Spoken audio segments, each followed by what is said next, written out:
Bonsoir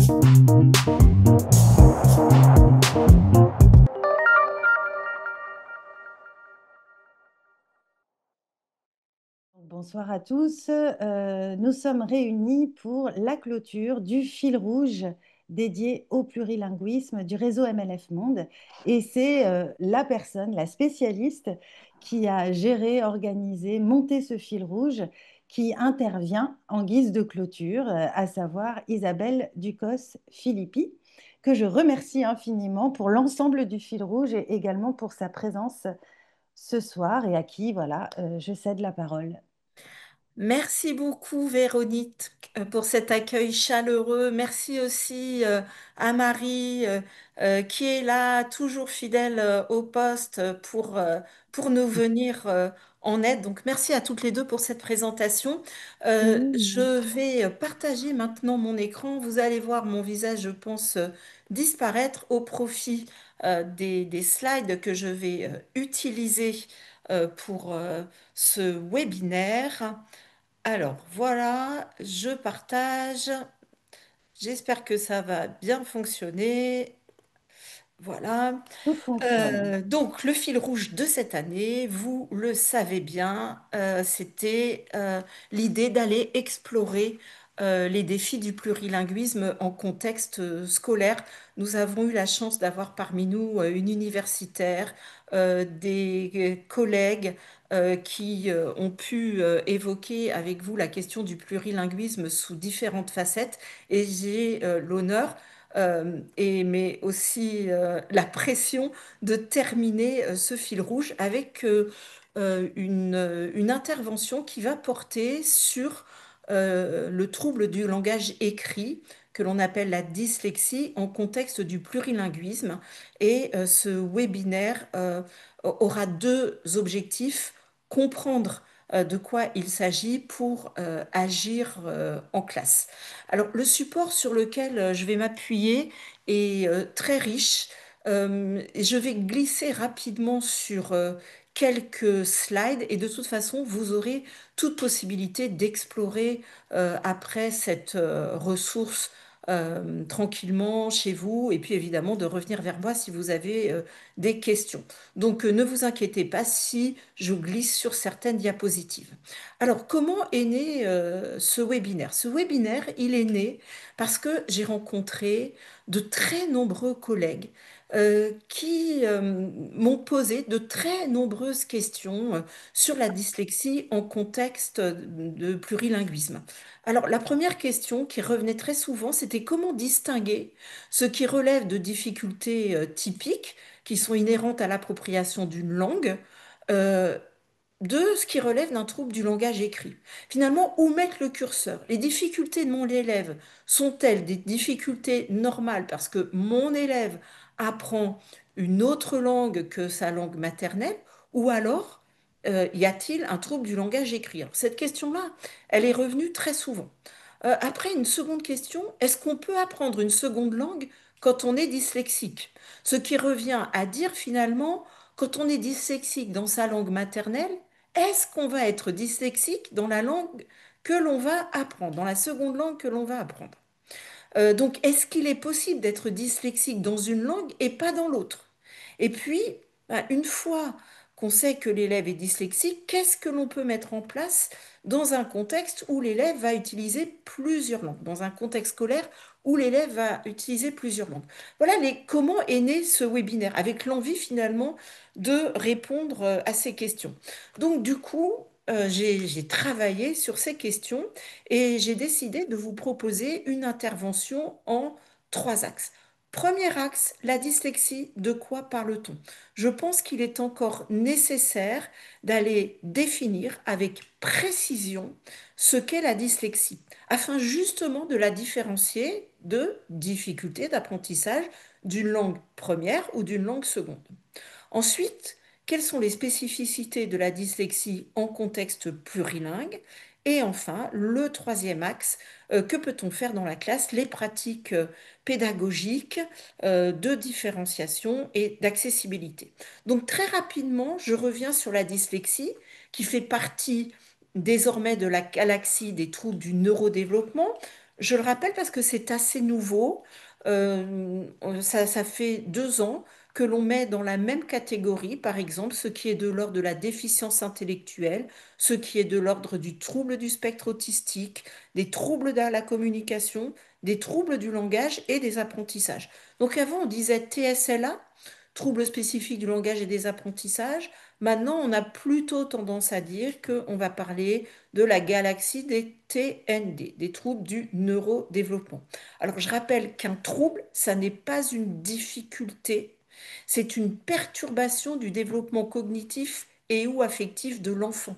Et cette perturbation, cette anomalie, ce dysfonctionnement, il apparaît très tôt dans le développement de l'enfant. Il est persistant, il est consistant et on ne peut pas expliquer les difficultés qui vont venir en conséquence par une maladie ou une carence. On est donc bien sur un dysfonctionnement du développement cognitif. Et quand on a dit ça, on a déjà finalement répondu à une question. Quand on a une dyslexie dans sa langue maternelle, et je rappelle qu'une dyslexie c'est un trouble, eh bien on ne voit pas comment on ne pourrait pas être dyslexique dans une langue seconde, puisque c'est le développement cognitif et ou affectif de l'enfant qui est altéré et non pas ses compétences langagières. Donc vous voyez que en allant donner la définition de la dyslexie comme étant un trouble, eh bien on répond déjà à la question est-ce qu'on peut être dyslexique dans une langue et pas dans l'autre? Eh bien la réponse est non, et clairement non. Je reviendrai sur cet aspect-là dans la seconde partie de mon intervention. Alors, la dyslexie est un trouble spécifique. Donc ça n'est pas un retard, hein, ça n'est pas un décalage avec, c'est pas un décalage chronologique avec d'autres enfants. Il s'agit bien d'un trouble et ça signifie aussi que le trouble, quand on est atteint d'un trouble, malgré de la rééducation, malgré de la remédiation en classe, eh bien le trouble va persister. C'est-à-dire que un enfant dyslexique français sera dyslexique dans les langues secondes et malgré des soins en orthophonie et malgré de la remédiation en classe, le trouble va persister. Donc un trouble ne s'atténue pas. Et il est spécifique parce que, eh bien, il apparaît dans un cadre très précis. Et là, il y a quelque chose qui nous intéresse sur cette slide, c'est ce que j'ai mis en rouge. Alors, le cadre précis d'un trouble spécifique, c'est qu'il n'y a pas de déficience intellectuelle, il n'y a pas de déficit sensoriel, et que normalement, pour aller faire le diagnostic, on dit que il n'y a pas de défaut de scolarisation. Ça veut dire quoi?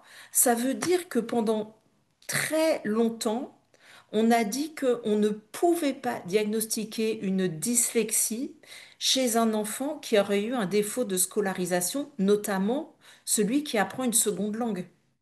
Et ça, c'est resté très longtemps cette approche du diagnostic. Et on verra tout à l'heure qu'il va falloir y mettre quelques nuances. En tout cas, le diagnostic médical se fait encore par exclusion, avec une nuance sur le défaut de scolarisation. Et ce diagnostic médical, il est long, il est complexe, il est difficile, il implique un parcours de santé et évidemment les établissements dans lesquels vous travaillez se trouvent dans des pays très différents et le parcours de santé va varier selon les pays. Et donc, il sera peut-être plus facile d'avoir un diagnostic à Abu Dhabi où on a une offre de soins qui est développée plutôt qu'au Maroc où l'offre de soins est moins développée. Donc on va avoir des pays où on va avoir des enfants qui vont être plus diagnostiqués et des pays où on va avoir des enfants moins diagnostiqués. Donc parmi les pays où on va avoir le plus de diagnostics, par exemple, ce sont les États-Unis, parce que ça fait très longtemps, d'abord que l'on connaît très bien ces troubles, et puis l'offre de soins est importante. Donc on aura beaucoup d'enfants diagnostiqués aux États-Unis et moins dans d'autres pays. Alors, je rappelle que la dyslexie, c'est une anomalie fonctionnelle. Donc, vous voyez sur cette image que cette image qui est tirée d'un manuel de médecine. En haut, vous avez une image qui représente le cerveau d'une personne qui n'est pas dyslexique. Au moment de la lecture, c'est l'hémisphère gauche du cerveau qui se met en activité. À droite, ça fonctionne pas trop.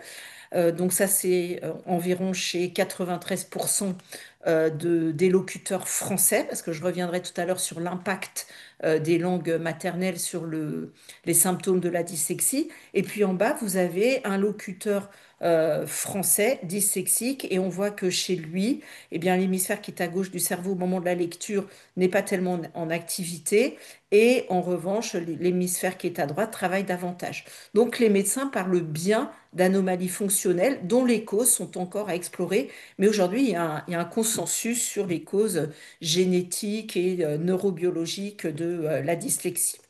Donc, la dyslexie, pour aller un petit peu plus vite, c'est bien une altération des processus de construction de la langue écrite, et on appelle ça un trouble spécifique du langage écrit. C'est sévère, c'est durable, c'est souvent associé à un trouble de l'acquisition de l'orthographe. Une autre question qu'on me pose très souvent, c'est est-ce qu'on peut être dyslexique sans dysorthographie et vice-versa? Oui, dans quelques cas, mais dans l'immense majorité des cas, on est dyslexique et dysorthographique. Alors parfois, le côté lecture n'est pas tellement atteint, mais le côté dysorthographique est massif. Et ça peut être l'inverse aussi. La lecture est catastrophique, la dysorthographie plus discrète. Mais en général, on a ces troubles qui sont associés. Alors je rappelle que pour lire, le cerveau, en tout cas pour l'apprentissage de la lecture, le cerveau procède par l'analyse visuelle du mot écrit. Ensuite, on va apprendre aux enfants à assembler les phonèmes et les graphèmes.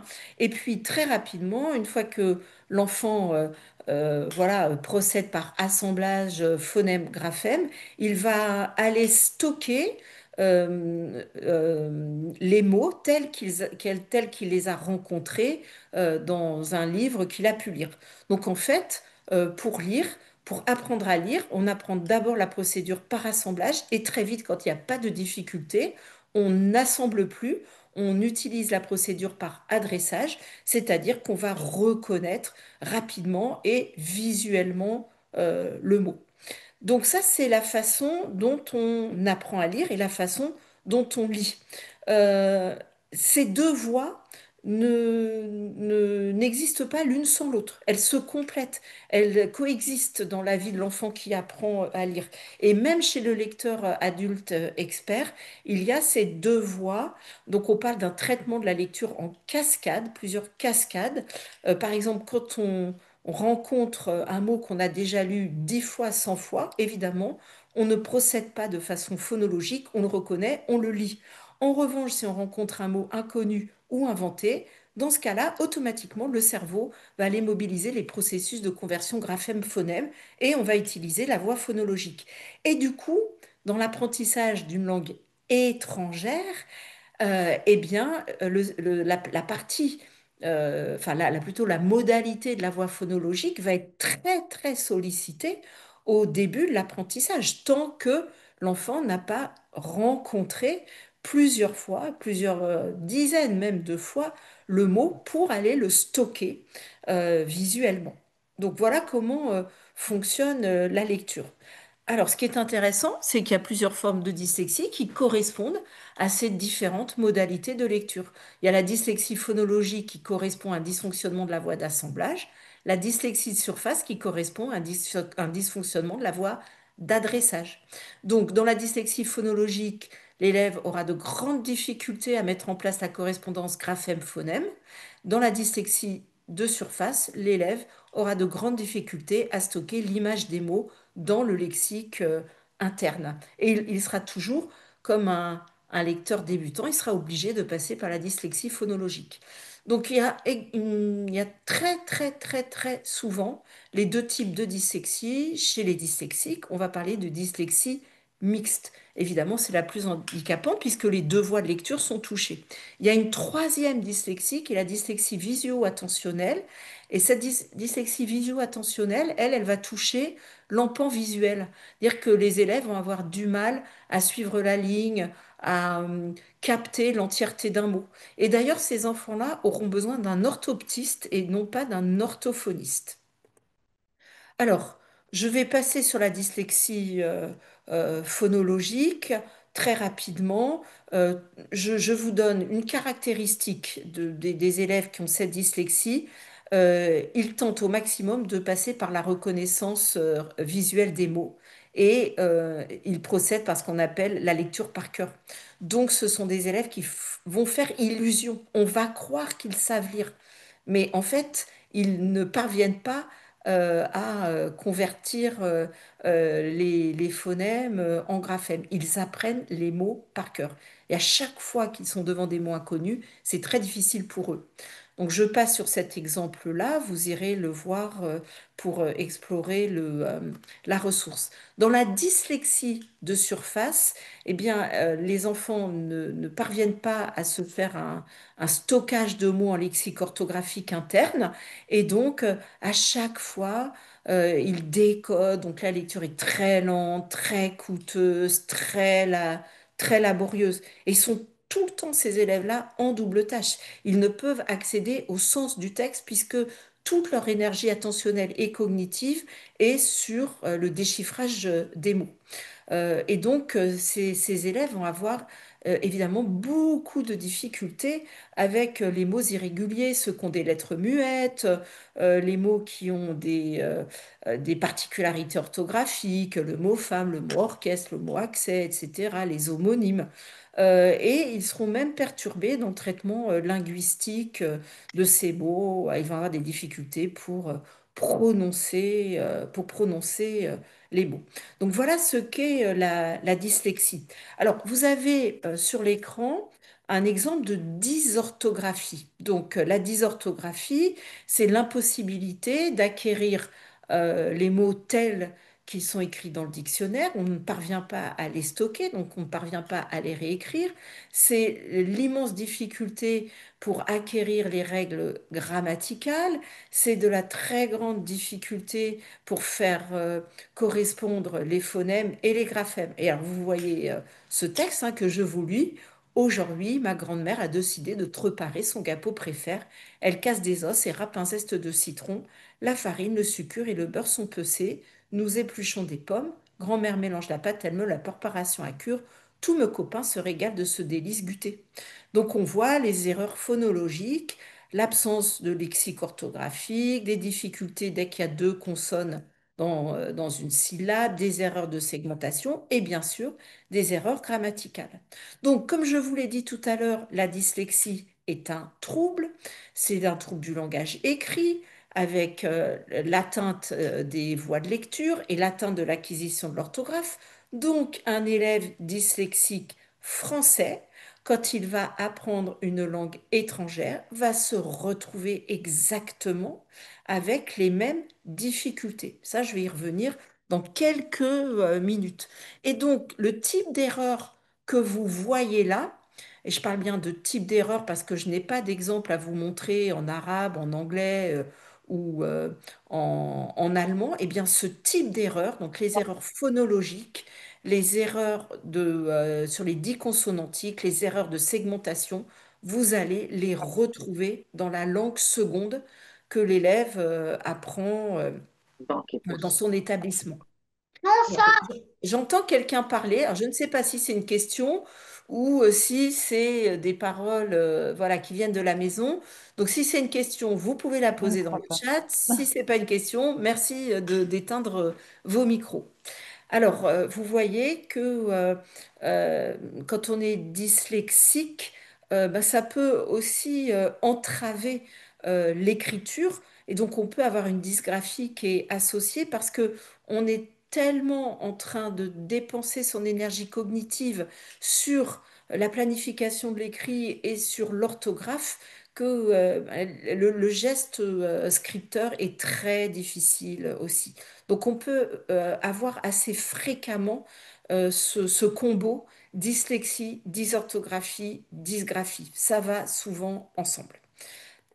Les élèves dyslexiques sont des élèves qui ont bien sûr un trouble spécifique, c'est-à-dire lié au langage. Euh, donc ils ont ce trouble spécifique, mais ils peuvent avoir en arrière-plan aussi des difficultés, là je ne parle pas de tout, mais de difficultés consécutives sur le cognitif.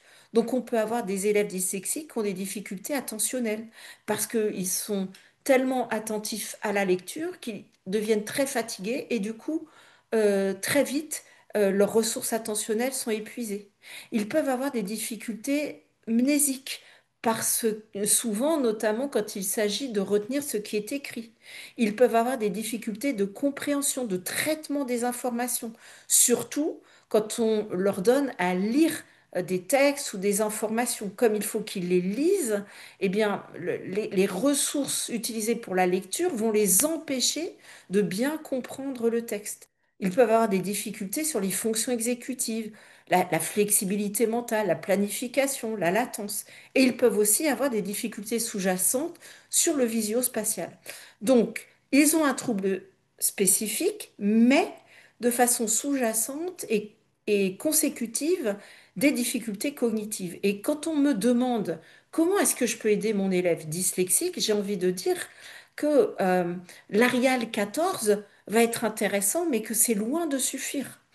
Il faut regarder si l'élève n'est pas épuisé, s'il il parvient à être attentif. Est-ce qu'il parvient à mémoriser les faits écrits? Est-ce qu'il faut l'aider dans le traitement des informations, etc. Je pense que tout enseignant qui veut aider son élève dyslexique doit avoir en tête ce schéma au moment où il va vouloir mettre en place des gestes professionnels, voire des adaptations pour son élève dyslexique. Qu'est-ce que je peux faire pour l'aider dans l'attention? Qu'est-ce que je peux faire pour l'aider dans la mémorisation?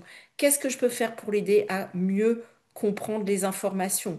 Qu'est-ce que je peux faire pour sa flexibilité mentale, etc. Vous voyez, c'est important de comprendre qu'il y a des difficultés cognitives consécutives aux troubles.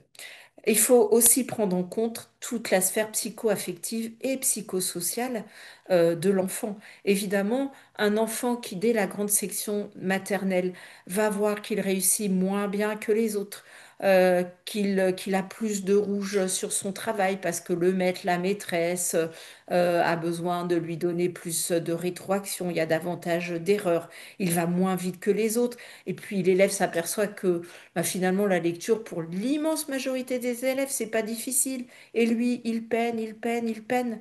Bien évidemment, tout ce lot d'émotions va entraver son développement psycho-affectif et psychosocial. Donc, les élèves dyslexiques ont souvent un fort sentiment d'isolement, ont une estime de soi dégradée, le besoin de sécurité est encore plus fort chez eux, le besoin d'appartenance est encore plus fort chez eux.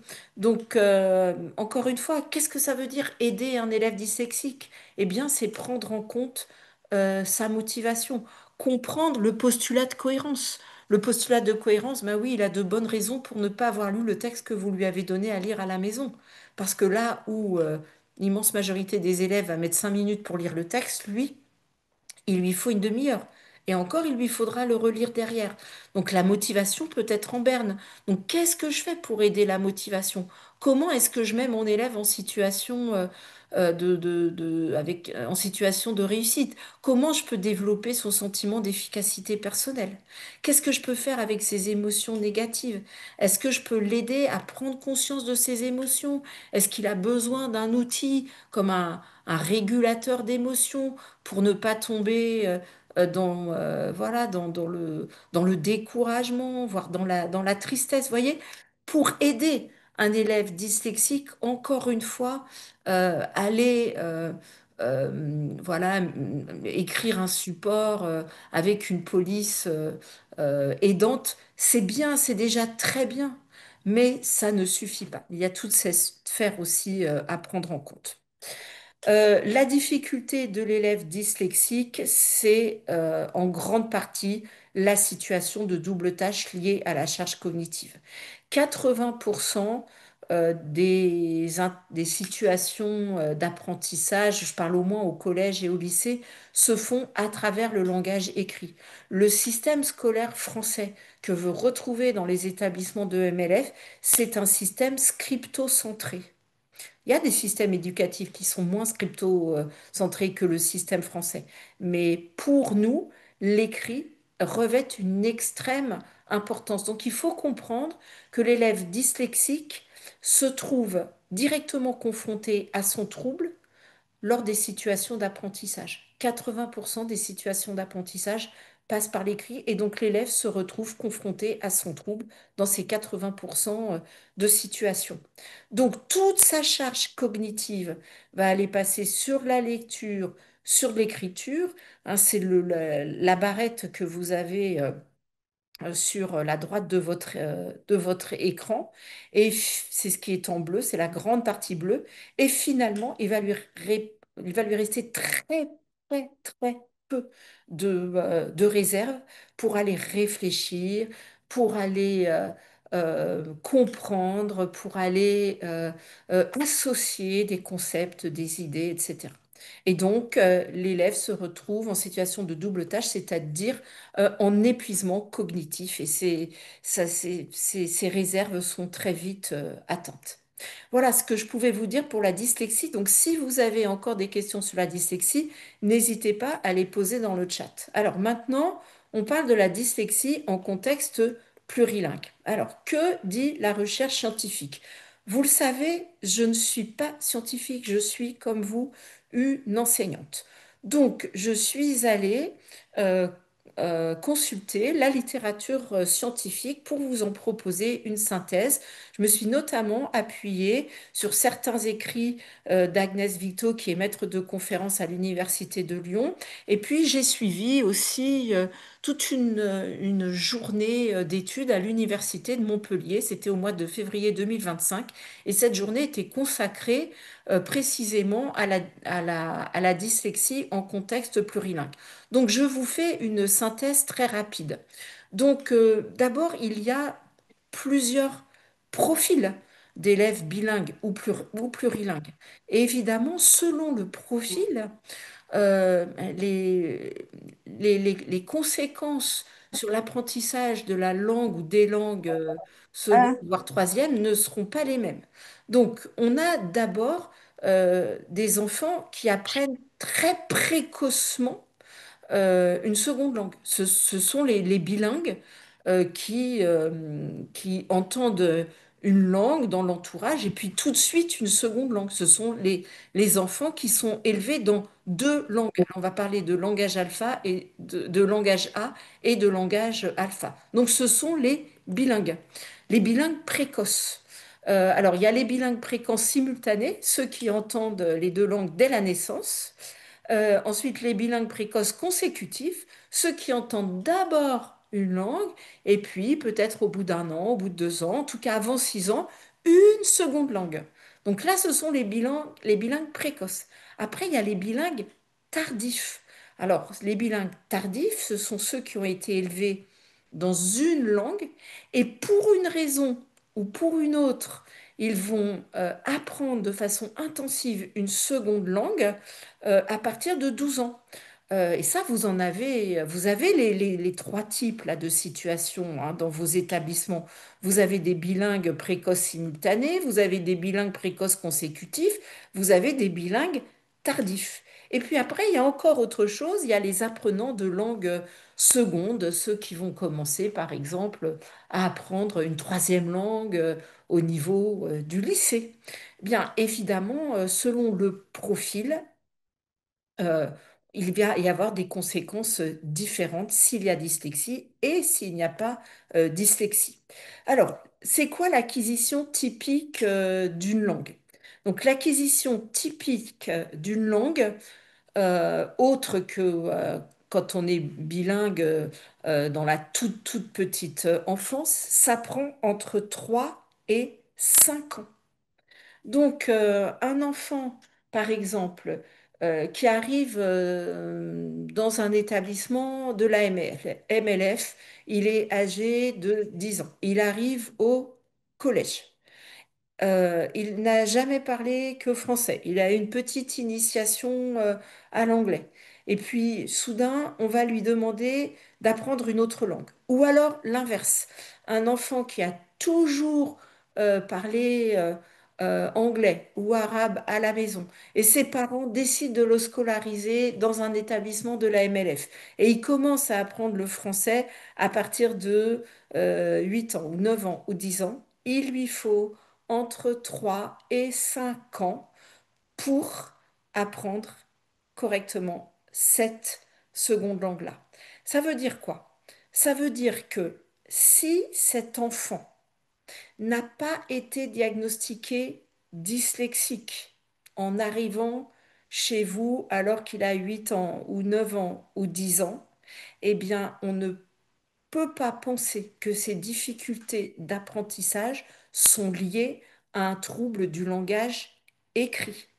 Ces difficultés sont des difficultés d'apprentissage. Parce que peut-être il y a une distance typologique entre les langues, parce que la langue qu'il apprend n'est pas si transparente que ça, peut-être parce qu'il n'a pas spécialement d'aptitude linguistique, parce que cette seconde langue qu'il apprend, finalement, il n'y a qu'à l'école où il l'apprend. Donc il n'a pas une quantité, une qualité d'exposition linguistique suffisante.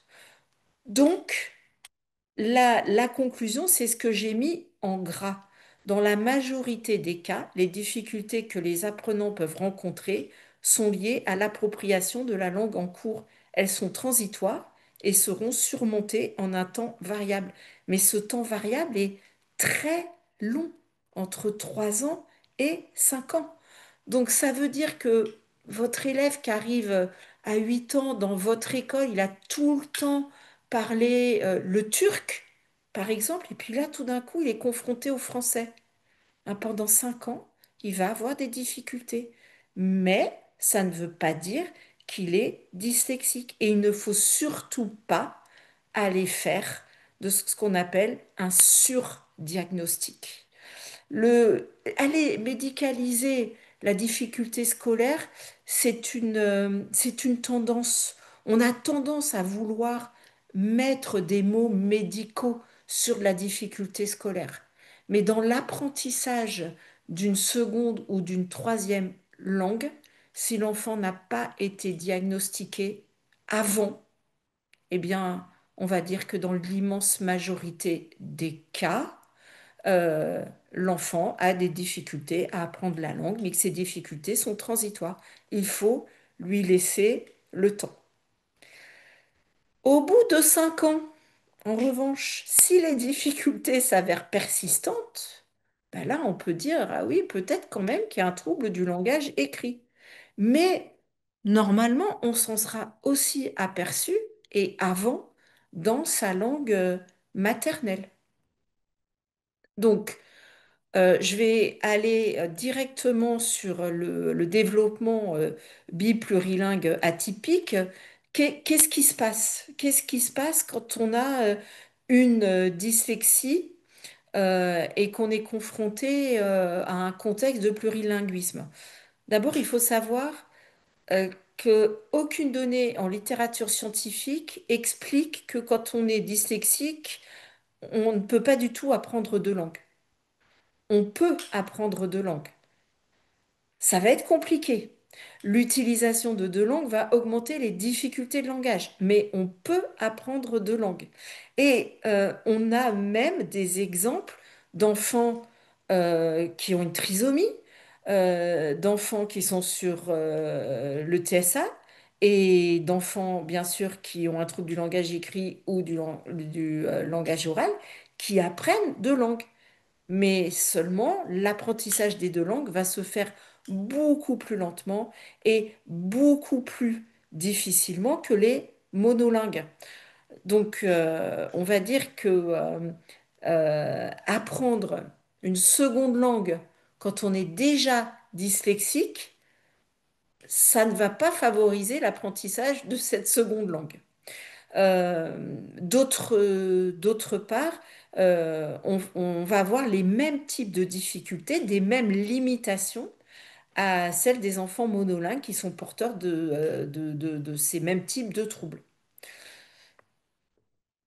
On nous dit aussi que le, euh, il faut bien faire attention à ne pas vouloir aller mettre tout de suite un diagnostic de trouble 10 et notamment de dyslexie lors des difficultés d'apprentissage d'une langue seconde. Mais ça, j'en ai déjà parlé, donc je ne vais pas insister.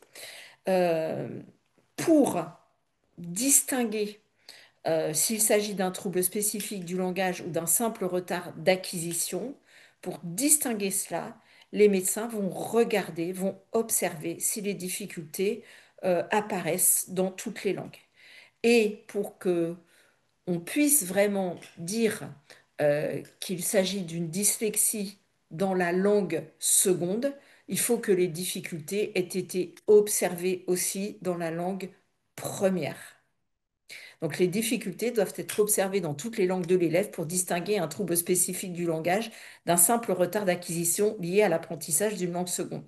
Donc un élève qui n'est pas dyslexique, mais qui a beaucoup de mal dans l'apprentissage d'une langue seconde, par exemple un petit enfant qui parle l'arabe, qui va être scolarisé en français et qui a beaucoup de mal, s'il n'a pas été, euh, comment dire, diagnostiqué dyslexique dans sa propre langue, on va dire que ces difficultés sont liées à l'acquisition de la langue. Il y a encore autre chose, et je vous en ai parlé tout de suite, c'est qu'il y a certains pays où le parcours de santé fait que l'enfant n'est pas diagnostiqué. Il y a des pays où il y a très peu de diagnostics de dyslexie. Donc ça ne va pas faciliter finalement le travail des enseignants. Parce que les enseignants, eux, comment vont-ils faire pour aller repérer un enfant qui serait dyslexique en français si il ne sait pas qu'il est dyslexique en turc ou en arabe, par exemple. Donc ça n'est pas une tâche facile. Sauf que je vous ai dit tout à l'heure qu'on a quand même des erreurs caractéristiques. On a des erreurs caractéristiques, notamment dans la dysorthographie. Il y a les erreurs de phonologie, il y a les erreurs de segmentation, il y a les erreurs sur les dits consonantiques. Donc, si on retrouve ces erreurs, par exemple dans la langue de scolarisation française, mais qu'on n'a aucune information sur une éventuelle dyslexie parce que le parcours de santé de l'enfant n'a pas été possible, on peut néanmoins partir du français pour inviter les parents à essayer de tenter un diagnostic dans la langue première. Et il est évidemment beaucoup plus facile de poser un diagnostic dans la langue première que dans la langue seconde. Alors, il y a autre chose aussi qui est très important, c'est que la dyslexie, c'est une anomalie fonctionnelle, c'est un trouble neurobiologique qui a des causes génétiques, donc ça, on le sait, mais la langue maternelle va influer sur les symptômes de la dyslexie. Et quand on regarde la prévalence selon la langue maternelle, eh bien, on va voir des chiffres extrêmement différents. Par exemple, dans des locuteurs de langue anglaise, on a entre 10 et 20% d'enfants qui présentent une dyslexie. En France, enfin pour des locuteurs français, entre 5 et 8%. En arabe, entre 5 et 10%. En italien, entre 2 et 4%. En espagnol, pareil. En finlandais, entre 1 et 2%. En chinois, 1% seulement. Qu'est-ce que ça veut dire? Ça veut dire par exemple qu'un enfant qui est un locuteur anglais et qui a été diagnostiqué avec une dyslexie dans sa langue maternelle, eh bien peut-être qu'il aura moins de difficultés en français.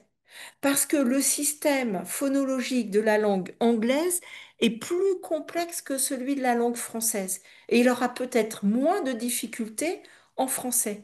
Mais il aura quand même des traits de dyslexie. Puisqu'il a été diagnostiqué dyslexique dans sa propre langue, il aura des traits de dyslexie en français, mais peut-être moins de traits. Donc la langue maternelle, elle n'influe pas sur le déclenchement de la dyslexie, mais elle influe sur les symptômes et sur notamment ce qu'on peut voir en classe. Alors, qu'est-ce qui explique cela? Eh bien, les facteurs explicatifs de développement des symptômes viennent finalement du système de langue. Il y a des langues logographiques comme le chinois, c'est-à-dire une image, un mot. Des langues syllabiques comme le japonais, un symbole qui va être une syllabe. Et il y a la plupart des langues qui sont des langues alphabétiques, donc on va avoir phonème, graphème, une lettre, un phonème, ou une lettre, pardon, un son, plusieurs lettres. Donc, plus on est dans une langue qui, enfin, les langues logographiques développent moins de symptômes que les langues alphabétiques. C'est pour ça qu'en Chine, il n'y a qu'1% de dyslexiques. Alors, la langue chinoise, on va voir tout à l'heure, elle provoque quand même certains signes, mais beaucoup moins qu'une langue alphabétique comme le français ou l'anglais. Et puis, d'autre part, on a des langues opaques, semi-transparentes ou transparentes. Les langues opaques, comme l'anglais.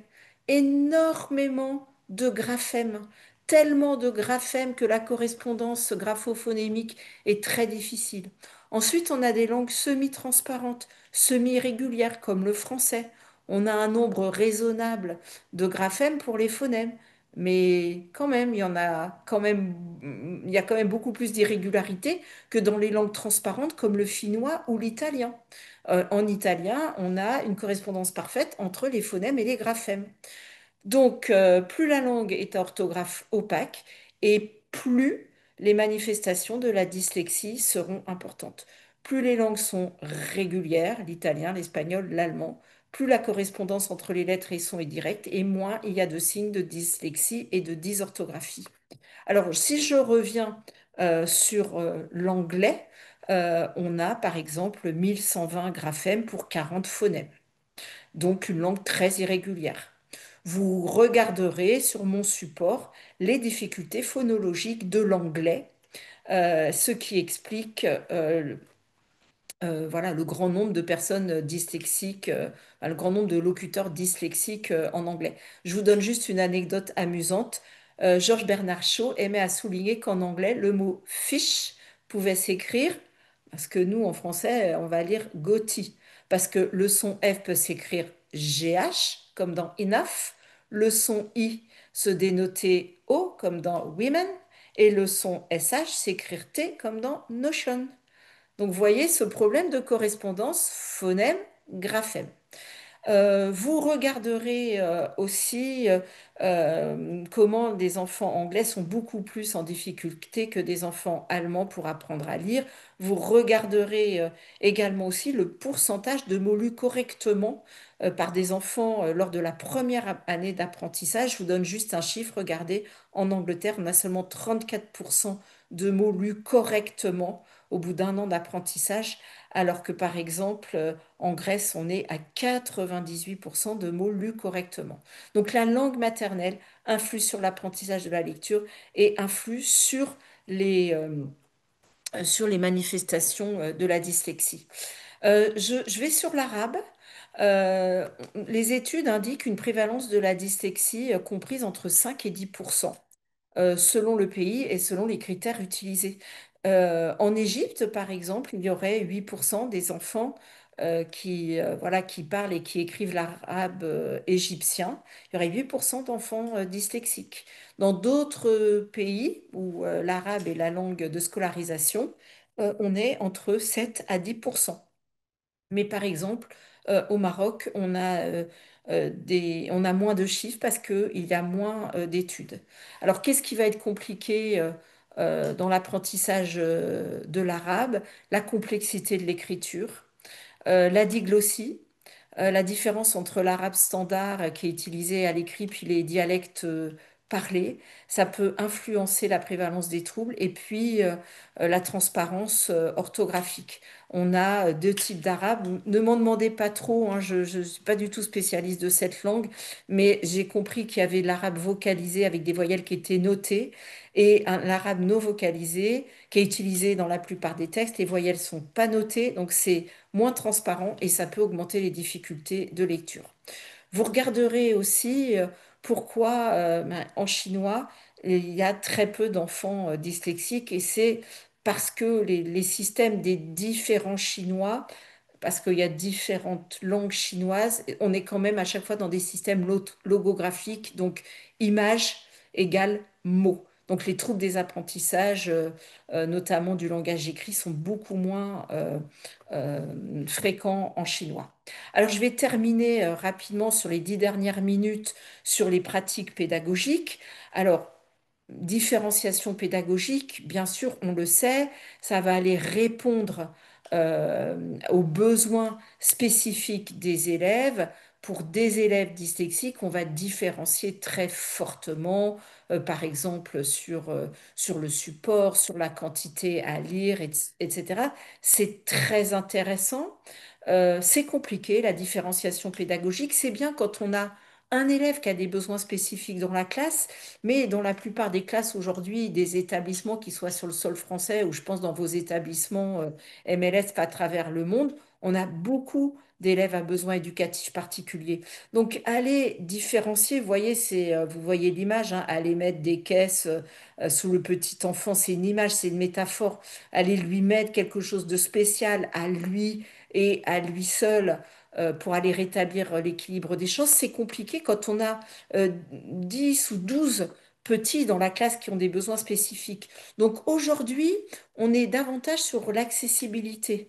Et donc, au lieu d'aller différencier, on réfléchit davantage à quels sont les obstacles. Quels sont les obstacles dans la classe qui vont finalement empêcher l'élève d'entrer dans la situation d'apprentissage. Et aujourd'hui, l'accessibilité, c'est la première intention avant la différenciation. Réfléchissons d'abord à l'accessibilité et ensuite on va aller différencier. Donc, quels sont les obstacles des élèves dyslexiques? Ben, j'en ai parlé tout à l'heure. Quand j'ai parlé des obstacles liés aux fonctions cognitives, ils ont des difficultés attentionnelles parce qu'ils sont fatigués. Comment est-ce qu'on peut voilà, faciliter ou les enlever de la double tâche? Ils ont des difficultés de mémoire. Quelles sont les pratiques utiles pour mémoriser? Ils ont des difficultés de compréhension, de traitement, de traitement d'information. Qu'est-ce qu'on peut faire pour aider la compréhension?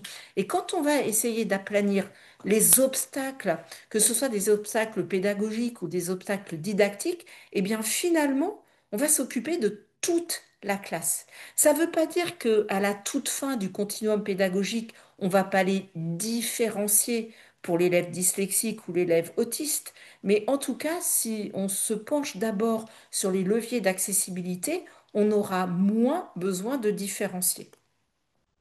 Alors, l'accompagnement des élèves dyslexiques dans un contexte plurilingue, il nécessite une approche qui tient à la fois compte de la spécificité du trouble, mais en même temps de la diversité linguistique. Alors, j'ai pour vous trouvé quelques pistes. Alors, la première piste, bien sûr, c'est privilégier l'oral et la multimodalité.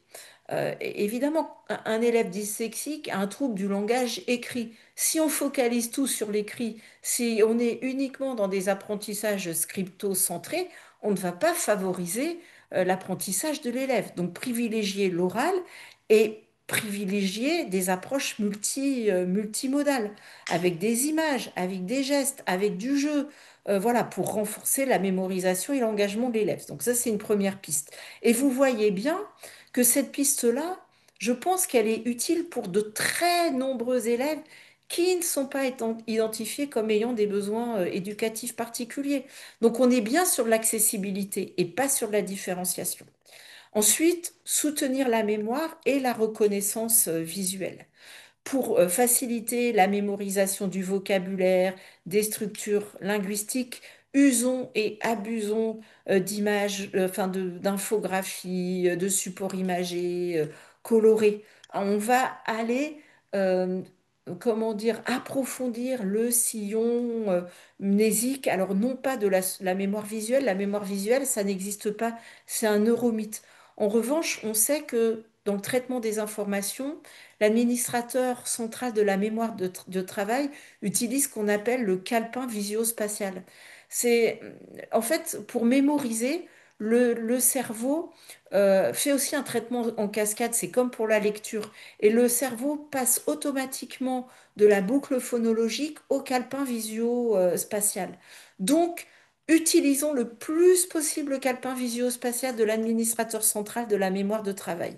Et donc, encourageons aussi pour nos élèves, encourageons-les à élaborer tout ce qui est de l'ordre du visuel pour organiser la pensée, des cartes mentales, des gabarits de frayeur, des schémas, des affichages muraux, etc., pour aller structurer les connaissances. Troisième piste, adapter les tâches écrites, bien sûr, et la charge cognitive. La charge cognitive, on l'a vu dans la double tâche. Quand un élève a énormément de difficultés à déchiffrer, toute sa charge cognitive, elle est sur le déchiffrage. Et donc, quand il a une dyslexie phonologique, on va le mettre en difficulté. Donc, qu'est-ce qu'il faut faire?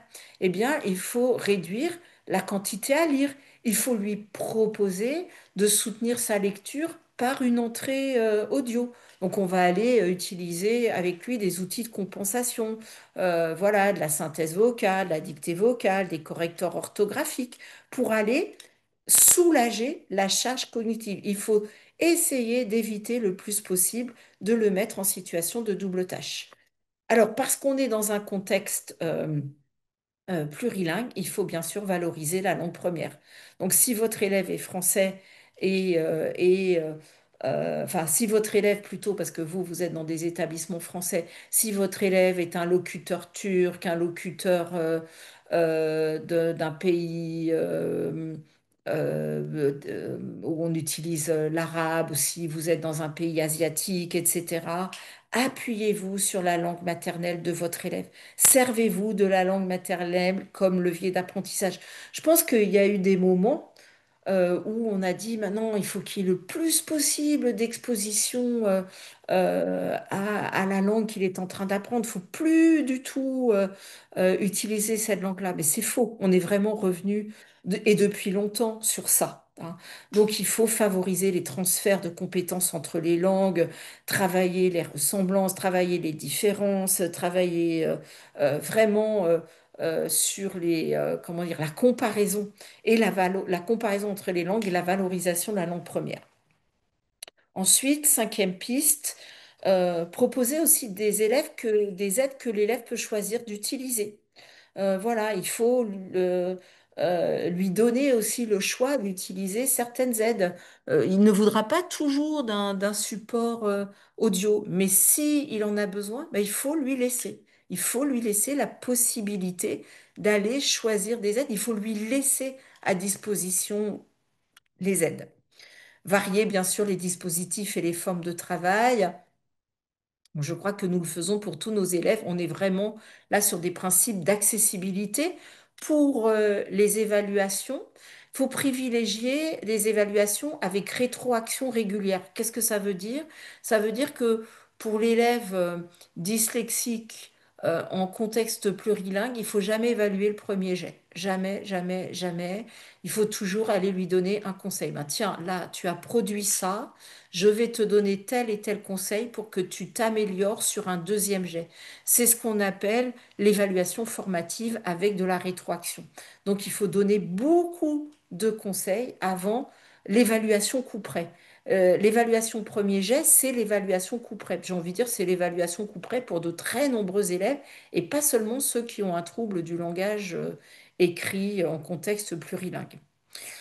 Euh, je termine avec cette slide de conclusion. Donc, pour accompagner l'élève dyslexique en contexte de plurilinguisme, évidemment, à nous d'adopter une pédagogie très souple, individualisée comme on peut, et qui repose aussi sur l'accessibilité pour tous les autres élèves, parce que on est dans un contexte du collectif. On n'est pas sur un élève dyslexique, un élève TSA, un élève comme ci, un élève comme ça, un autre élève encore différent. On est bien dans un cadre collectif.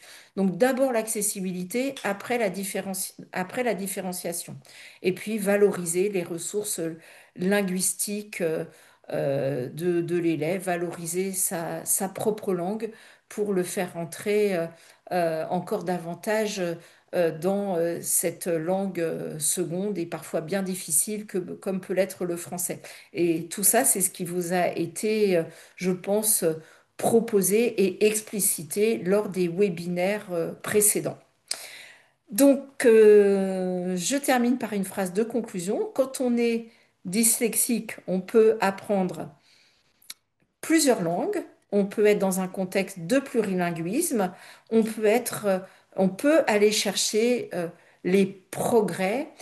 Il faut néanmoins respecter le trouble de l'élève, respecter ce qu'il est, moins chercher la réussite que sa dynamique personnelle de progrès. Donc, mettons nos élèves sur leur chemin personnel d'apprentissage et je pense qu'ainsi nous aurons fait en tant qu'enseignants œuvre utile.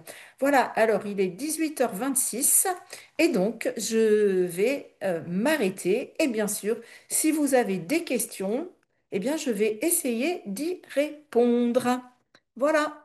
Alors, est-ce que certains veulent prendre la parole ou je ne sais pas si Marie et Véronique ont pu rester et noter quelques questions dans le chat.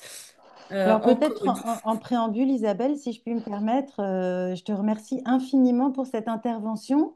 Je pense que l'assistance a constaté aussi que avec ton expertise et tes recherches, tu donnes des éléments de réponse comme j'en ai rarement entendu.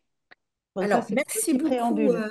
merci beaucoup Véronique. J'ai oublié de mentionner que toutes les sources de mes recherches euh, sont dans la bibliographie qui est à la fin de mon support et je n'ai pris soin de noter que des ressources en ligne parce que je sais que parfois dans les pays où vous êtes, c'est difficile d'aller se procurer des livres. Donc, Ouais, j'ai mis des ressources en ligne. Je vous recommande les résumés des interventions de la journée d'études de l'Université de Montpellier. C'est vraiment très, très riche.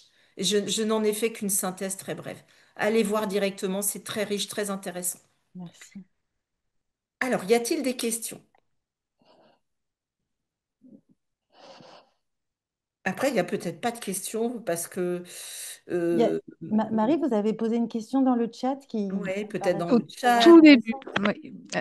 Alors, c'était une question quand tu as parlé du temps d'apprentissage d'une Ah langue oui, étrangère. oui, Et en fait, je voulais savoir justement quand est-ce qu'on peut considérer, oui. quels sont les indicateurs qui nous permettent de dire que la langue est acquise. Voilà. Qu'est-ce qu'il y a derrière le mot et comment Alors, on peut les indicateurs, bah, l'indicateur principal, d'après ce que j'ai pu en lire et en comprendre, c'est l'élève qui manifeste la même aisance dans sa langue première que dans la langue de scolarisation, aussi bien à l'écrit qu'à l'oral. Et ça va prendre plusieurs années et en plus, enfin, il faut être très souple sur les chiffres que je vous ai donnés. Parce que je vous ai donné une fourchette, 3 à 5 ans. Ça, c'est la moyenne. Mais évidemment que tout va dépendre d'abord si on est dans une situation de bilinguisme précoce ou pas. Et la langue étudiée va aussi influer sur le temps d'appropriation. Par exemple, passer d'une langue alphabétique à une langue logographique ou l'inverse, ben, évidemment, ça va être beaucoup plus long que de rester dans deux langues qui ont le même système phonologique. Par exemple, deux langues alphabétiques qui sont régulières. Passer par exemple de l'italien au finnois, ça sera beaucoup plus facile que de passer du chinois à l'espagnol. En revanche, l'arabe est une langue alphabétique, mais avec un sens d'écriture qui n'est pas le même sens d'écriture que l'anglais, par exemple.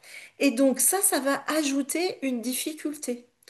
En revanche, passer de l'espagnol à l'allemand, On va être sur des compétences grammaticales différentes, des systèmes grammaticaux différents.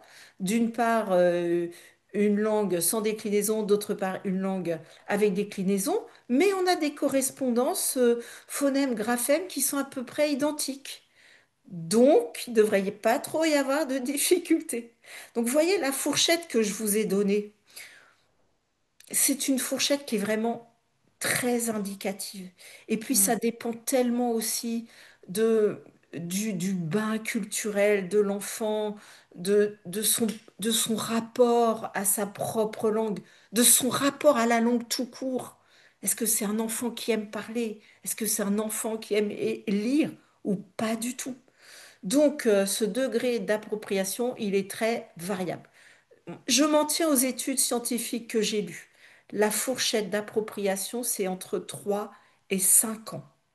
Donc, au bout de 5 ans d'études et d'exposition suffisante à la langue seconde, on doit pouvoir acquérir euh, les, on doit avoir la même aisance que dans la langue première. Et je vais vous donner quelque chose que je suis en train de vivre en ce moment dans ma propre famille. Et je pense que ça peut être éclairant pour vous. Un de mes fils va se marier avec une jeune femme mexicaine qui n'avait pas du tout appris le français dans ses études. Elle est arrivée en France il y a 3 ans. Elle a suivi des études supérieures et elle parlait parfaitement l'espagnol et l'anglais puisqu'elle a suivi des études à l'université. Au bout de 3 ans de temps, elle parle bien le français. Elle parle couramment le français pour tout ce qui est de la langue familière, la langue que nous utilisons au jour le jour pour parler de la pluie, du beau temps, euh, de la politique et du reste à l'oral. Mais cette jeune femme doit prouver aux autorités françaises qu'elle veut vraiment obtenir la nationalité française. Et on lui demande pour ça d'aller plus loin que la simple connaissance du français. Et elle s'est donc inscrite dans un DU de littérature française. Eh bien là, je peux vous dire qu'elle souffre. Et elle souffre infiniment. Parce que autant l'oral, ça va très bien, autant l'écrit, produire un écrit en français, c'est difficile au bout de 3 ans. Donc, ce que je vis dans ma propre famille, en vous donnant cette anecdote, et j'espère qu'elle ne vous paraît pas déplacée, eh bien, elle corrobore les chiffres que je vous ai donnés. Au bout de 3 ans, cette jeune femme, elle a déjà des compétences très solides dans la langue orale. Mais ça n'est pas encore suffisant au niveau de l'écrit. Et elle aurait beaucoup de difficultés à ne serait-ce que passer le bac français, par exemple, pour aller construire une dissertation. Mais ça ne fait que 3 ans qu'elle est en France. Donc on imagine que dans 5 ans, elle aura cette capacité à pouvoir utiliser l'espagnol, sa langue maternelle, et le français avec la même aisance. Et encore une fois, pardon si cette anecdote vous paraît déplacée, mais je ne crois pas qu'elle le soit. Merci beaucoup pour ta réponse. Je crois Est-ce qu'il y qu'il a y a d'autres une questions. autre question? Alors, peut-être plus des remarques que des questions. Euh, non, c'est plutôt des témoignages hein, que l'on a. Par exemple, Hélène qui nous dit que plusieurs de ses élèves sont en zone REP en primaire, dont Oui, on soupçonne une dyslexie, n'apprennent pas à lire, à écrire dans leur langue oui, maternelle, avec 2 ans d'attente pour un rendez-vous chez un orthophoniste pour le français. Il me paraît exact. impossible d'avoir un diagnostic dans leur langue. C'est tellement juste, c'est Mm. tellement vrai. Merci pour ce témoignage. Les inégalités sociales. Et par exemple, là, on en parle, hein, puisqu'il s'agit d'élèves qui sont dans des quartiers, avec dans des situations économiques, financières, peut-être difficiles. Eh bien, les inégalités sociales vont aller empêcher de poser le diagnostic. Et on sait très bien qu'il y a beaucoup moins de diagnostics dans par exemple, dans le Val-de-Marne que dans les Mm. Hauts-de-Seine. Évidemment, l'accès aux soins, l'accès au parcours de santé va avoir une immense difficulté à poser le diagnostic. Alors, et pour ces élèves qui subissent de plein fouet euh, les inégalités sociales, parfois il sera impossible de dire si leurs difficultés en compétences langagières relèvent du fait d'un, d'une exposition à la langue première déjà appauvrie pour toutes sortes de raisons, ou Mm. si ça relève d'un trouble, c'est-à-dire d'une anomalie fonctionnelle du cerveau. Donc ces jeunes et leurs familles vont rester avec une interrogation et qu'on ne pourra pas solutionner. Ouais. Donc c'est un témoignage très juste, très très juste. Alors donc les enseignants qui sont dans ces zones apprennent à travailler dans la zone proximale de développement de leurs élèves, quitte à les perdre tous sinon. Donc ils vont aller travailler vraiment avec une politique des petits pas. Petit à petit, on avance sur le chemin des progrès. Il y a une Alors, petite merci pour ce question très beau témoignage. sur un outil dans le chat. Que pensez-vous de l'utilisation du stylo scan comme adaptation? Alors, le stylo lecteur, je suppose. J'imagine, oui. Alors, Pour la compréhension. que fait le stylo lecteur? Le stylo lecteur, c'est un outil qui permet à l'élève dyslexique d'entendre ce qu'il lit de façon simultanée.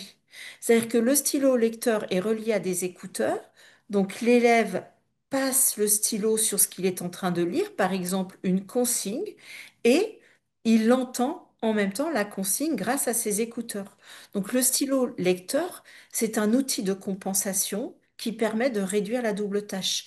Donc c'est un outil intéressant. À côté de ça, les outils de compensation nécessitent un apprentissage et nécessitent une acceptation.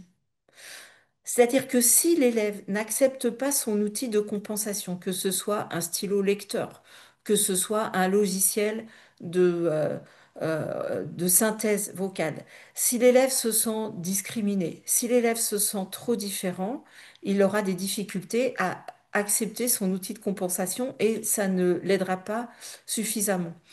Et après, tous les outils de compensation nécessitent un apprentissage. Euh, il faut que l'élève s'habitue progressivement, il faut qu'il y ait une habituation à l'outil de compensation pour que celui-ci joue son rôle à 100%. Donc je pense que le stylo lecteur, c'est un outil qui est très intéressant à condition que l'élève l'accepte bien psychologiquement et à condition qu'on lui donne le temps de bien l'utiliser. Merci beaucoup. Merci.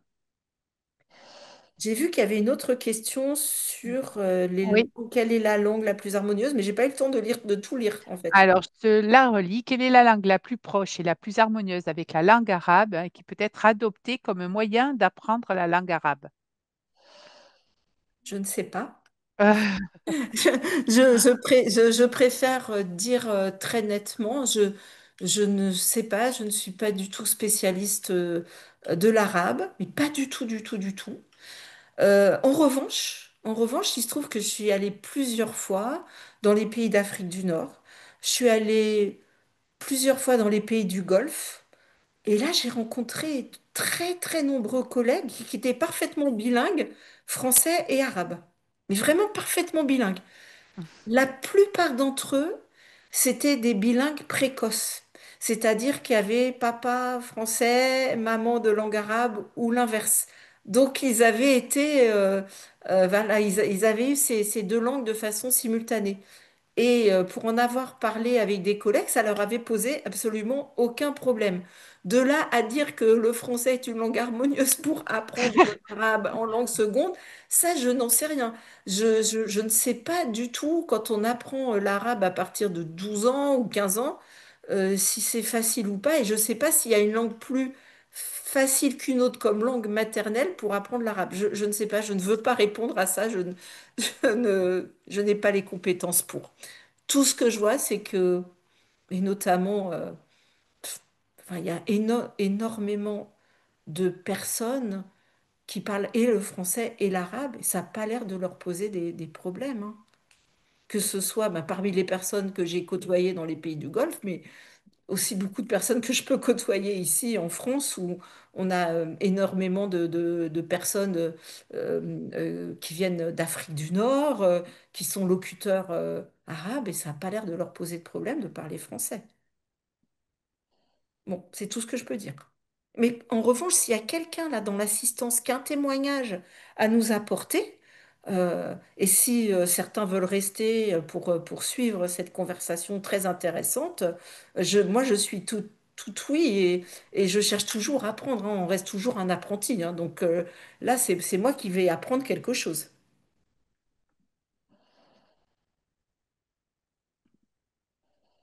Donc, je ne sais pas s'il y a un témoignage sur ça, s'il y a des personnes Non, il y a bilingues juste une arabe-français. remarque qui a été faite là par Hélène hein, qui vous dit que étymologiquement, elle essaye enfin, d'apporter peut-être un élément de réponse. Oui, Il existe plusieurs mots en français d'origine arabe et vice-versa. Donc, il y a effectivement oui. des Oui, transformations. on a quelques mots comme Mm. alcool, Ouais. zéro. On a des emprunts à la langue arabe. Mhm. Bon, de là à parler l'arabe. Oui. En tout cas, merci, merci pour cette remarque très juste. Bon, ça veut dire quand même, ce qui rassure, c'est qu'il n'y a pas forcément des langues incompatibles. On a vu ce soir qu'il y avait des langues qui étaient plus opaques, enfin plus difficiles, où il y a Oui. effectivement un problème peut-être plus fort au niveau de l'assemblage et de l'adressage ensuite. Mais il n'y a pas de langue incompatible. On ne peut pas dire qu'apprendre le français et l'anglais, c'est forcément incompatible lorsqu'on a d'autant plus un trouble 10. Effectivement, effectivement, il n'y a pas de langue incompatible, il y a des chemins d'apprentissage plus difficiles que d'autres. Ouais. Très bien. Voilà. Ça veut Mais dire en gros que le plurilinguisme n'est pas du tout un facteur d'aggravation lorsque on est, quand on a un trouble 10. ça n'est pas un facteur Voilà. d'aggravation dans certains cas. Mhm. Ça peut même être un facteur de réussite, hein. Je vous Mm. dis, un enfant, un locuteur anglais qui va avoir sa scolarité, par exemple en français, il peut être vraiment en réussite en français parce que Oui, le français est moins opaque que l'anglais. L'inverse n'est pas vrai. Un locuteur français dyslexique, qui va aller faire des études en anglais, ça va être très compliqué. Et d'ailleurs, souvent, on recommande qu'un locuteur français dyslexique aille plutôt vers l'italien, vers l'espagnol, voire l'allemand. Écoutez, moi, je vous remercie infiniment de votre participation à tous ce soir.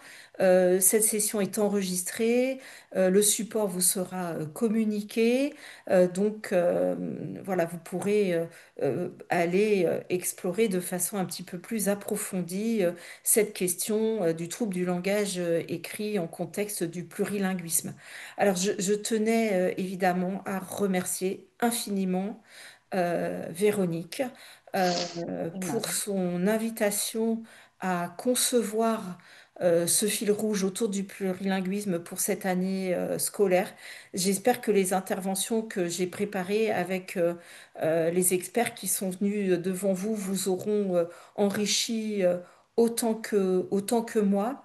Je remercie Marie de son aide toujours très bienveillante et combien indispensable. Donc merci à toutes les deux et je souhaite à tous les collègues qui ont participé à ce fil de façon synchrone ou à tous ceux qui iront regarder en asynchrone les webinaires, qui iront explorer les ressources. Je vous souhaite un très beau chemin professionnel. Euh, une très belle continuation à vous dans vos établissements à travers le monde. Merci de porter les valeurs du système éducatif français et merci de porter le français à travers vos établissements scolaires. Je vous souhaite une belle continuation, une très belle soirée et je vous dis au revoir.